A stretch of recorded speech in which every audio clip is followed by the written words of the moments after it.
BNP নেতা ইশরাক হোসেনের mayor হিসেবে শপথ নেওয়ার বিষয়টি সাংবিধানিকভাবে নিষ্পত্তি করবে নির্বাচন কমিশন। প্রধান বিচারপতি সৈয়দ রেফাত আহমেদের নেতৃত্বাধীন আপিল বিভাগের ৭ বিচারপতির পূর্ণাঙ্গ বেঞ্চ ইশরাকের শপথ নিয়ে আপিল নিষ্পত্তি করে এ আদেশ দেন। এ সময় সাংবিধানিক দায়িত্ব পালনে ইসির ভূমিকা উদ্বেগজনক বলে মন্তব্য করেন আপিল বিভাগ। শাকের আরজু রিপোর্ট। এখন যে কোনো ব্র্যান্ডের পুরাতন এসি বদলে নতুন ওয়ালটন এসিতে উপভোগ করুন 25% ছাড়।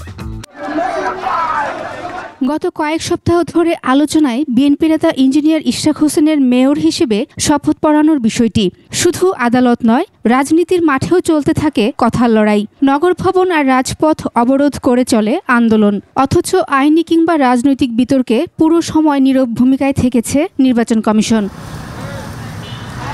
বৃহস্পতিবার ইশরাক হোসেনকে মেয়র ঘোষণা করা ইস্যুতে কাঠগড়ায় দাঁড় করানো হয় নির্বাচন কমিশনকে। প্রশ্নবাণে জর্জরিত করা হয় ইসির আইনজীবীকে।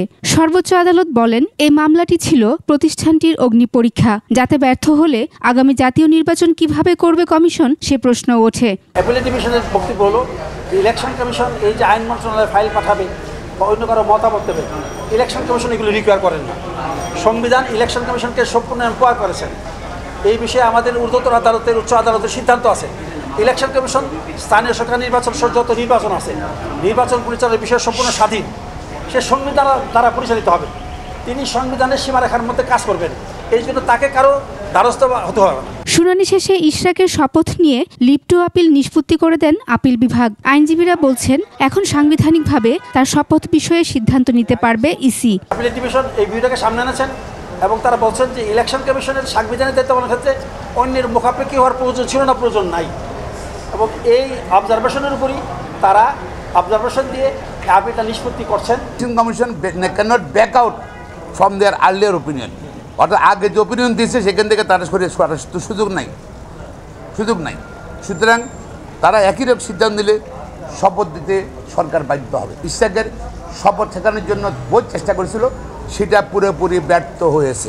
রিটকারীর আইনজীবী বলছেন, ইসির এখন উচিত নির্বাচনী ট্রাইব্যুনালের রায়ের বিরুদ্ধে আপিল করা।